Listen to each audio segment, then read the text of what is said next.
Siema widzowie, dzisiaj czeka mnie ciężkie nagrywanie, bo jest tutaj ponad 30 stopni, ale nie poddaję się i jadę z tematem. Pod jednym z ostatnich filmów złożyłem wam małą obietnicę. Zostaw łapkę w górę, jeżeli tych łapek będzie co najmniej 100, to jeden z następnych filmów będą najczęstsze błędy podczas wypieku pizzy. Nie dość, że tych lajków nie było 100, a 250, za co bardzo wam dziękuję.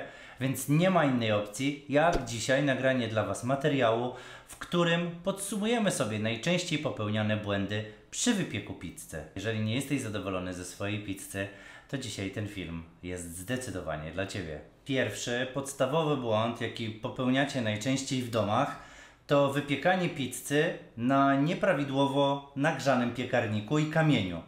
Pamiętajcie o tym, że pizzę klasyczną wypieka się w temperaturze ponad 300 stopni, a napoletane w ponad 400. W obu przypadkach nie jesteście w stanie w domowym piekarniku uzyskać takiej temperatury. Co za tym idzie, musimy dołożyć wszelkich starań, żeby ta temperatura była jak najwyższa. Pamiętajcie, że piekarnik piekarnikowi nierówny.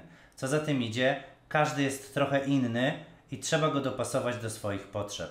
Ja swój piekarnik nagrzewam około 50-60 minut. Mam kamień granitowy. A właśnie, napiszcie mi w ogóle, jakiego kamienia używacie do wypieku pizzy w domu. Czekam na komentarze od was. Pamiętajcie też, żeby nie wkładać pizzy razem z zimnym kamieniem do pieca. Ten kamień musi być wcześniej nagrzany. Jak ustawić piekarnik i jak w nim położyć kamień? To wszystko na rolce, którą tutaj wam podrzucam, pokazałem dokładnie, jak ja wypiekam w domu.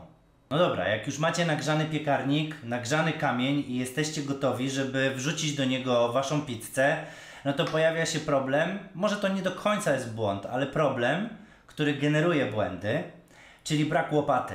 No bo jak nie macie łopaty, to zaczynacie kombinować. Na przykład wkładacie pizzę na zimny kamień i to dopiero do piekarnika. Jak wspominałem wcześniej, niestety to nie zadziała. Więc jak poradzić sobie w domu, jeśli takowej łopaty nie mamy? No, trzeba sobie kupić. Yeah, no shit, Sherlock! Ale jeśli akurat dzisiaj wypiekasz pizzę i potrzebujesz na szybko przygotować jakiś zamiennik, to mam dla ciebie dwie porady. Pierwsza, to możesz wykorzystać kawałek kartonu, na przykład karton po pizzy, którą jadłeś pewnie wczoraj. Odcinamy górną część i robimy z tego taką ala łopatę. Podsyp to sobie delikatnie mąką, ale bardzo delikatnie i ciach, masz już fajną łopatę do zrzucania.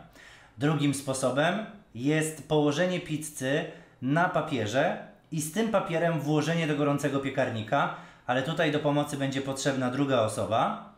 Jak tylko ta pizza po około 2-3 minutach da się z tego papieru zdjąć, to zdejmujemy ten papier i zostawiamy już pizzę na kamieniu. Ale umówmy się, widzu, łopata do pizzy naprawdę ułatwia pracę, więc warto ją kupić. Jaką? No tutaj opcji jest wiele, nie będziemy się dzisiaj zagłębiać w ten temat, ale na moim kanale znajdziesz też test fajnej łopaty perforowanej od G-Metal. Nie jest to tani produkt, ale jest ze mną do dzisiaj, a tą recenzję robiłem dobre 3 lata temu i wygląda praktycznie jak nowa. No dobra, mamy nagrzany piekarnik, wiemy jak tą pizzę do tego pieca zrzucić, no to jedziemy. I co się dzieje? Wyciągasz pizzę, a ona jest cała mokra. Co powoduje tak naprawdę, że pizza jest miękka i jak wrzucisz ją na grupę, to pewnie ktoś ci napisze, ale zupa pomidorowa. Zbyt duża ilość sosu bądź mozzarella wyjęta prosto z opakowania i odsączona z wody może spowodować, że twoja pizza będzie bardzo mokra i wszystko będzie na niej pływać. Pamiętajcie, żeby nie blendować sosu pomidorowego. To może spowodować, że będzie bardziej rzadki i spotęguje efekt mokrej pizzy. Jest jeszcze jeden bardzo ważny powód, dla którego nie powinniśmy blendować pomidorów.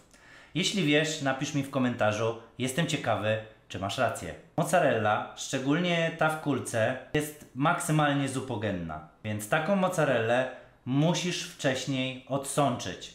Przekrój ją na pół, zostaw na sitku, pod sitko podłóż jakąś miskę i wrzuć to do lodówki na kilkanaście godzin. Więc fajnie jest zrobić takie coś dzień przed wypiekiem pizzy. To spowoduje, że mozzarella ocieknie trochę z wody.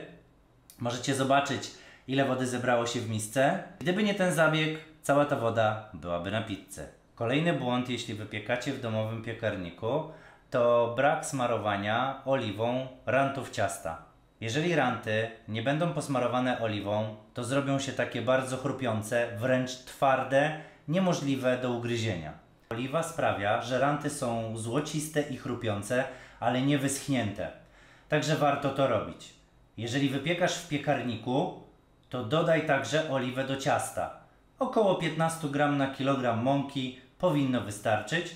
To także spotęguje efekt takiej chrupkości i wilgotności rantu. Tutaj znowu odniosę się do zasady, że piekarnik piekarnikowi nierówny, ale w niektórych piekarnikach występuje taka sytuacja, że wasze składniki są spalone. Wrzucacie super fajną pizzę, po 3-4 minutach patrzycie na to ciasto, ono nie jest jeszcze gotowe, jest blade, a składniki już się palą. Ser się pali, pepperoni się pali, warzywa się palą. Co w takiej sytuacji można zrobić? Wtedy stosuje się tak zwane wypiekanie na 2 razy. Czyli w pierwszej fazie smarujecie wasz placek tylko i wyłącznie sosem, wrzucacie go do piekarnika na około 2 do 3 minut, wyciągacie go po tym czasie, dodajecie pozostałe składniki i ponownie wrzucacie do pieca. W moim piekarniku akurat ten problem nie występuje, ale dużo osób ma problem ze spalonymi składnikami na pizzy i to jest właśnie rozwiązanie tego problemu. Kolejnym błędem jest zbyt duże podsypywanie mąką. Za dużo mąki pod spodem spowoduje, że ona zrobi się bardzo szybko czarna i spód będzie gorzki. Upewnij się też, że wytrzepałeś maksymalnie dużo mąki przed ułożeniem składników na pizzę i przeciągnięciem na łopatę. W domowym piekarniku, ze względu na to, że macie niższą temperaturę, efekt czarnego przypalenia czy też gorzkości samego spodu będzie mniejszy, ale zdecydowanie będzie wyczuwalny. Starajcie się tego unikać, bo to znacząco pogarsza waszą pizzę. Pamiętajcie też, żeby na bieżąco rozkręcać ciasto i żeby ono nie leżało na blacie, bo ewentualnie czy po minucie, czy po 2, czy po 5 to ciasto się przyklei. Więc jeżeli nie macie gotowych jeszcze składników, nie bierzcie się za rozkręcanie ciasta. Przygotujcie sos, przygotujcie ser, przygotujcie wszystkie składniki i dopiero jak macie to wszystko gotowe, bierzcie się za rozkręcanie pizzy. Drogi widzu, unikaj błędów, o których dzisiaj Ci opowiedziałem, a zrobisz naprawdę fantastyczną pizzę w domu. Czasami dużo lepszą niż w niejednej pizzerii obok Ciebie. Mam nadzieję, że ten odcinek Ci się podobał. Jeżeli tak, zostaw łapkę w górę i zostaw subskrypcję, to mocno motywuje mnie do kręcenia następnych filmów. Dzięki, hej!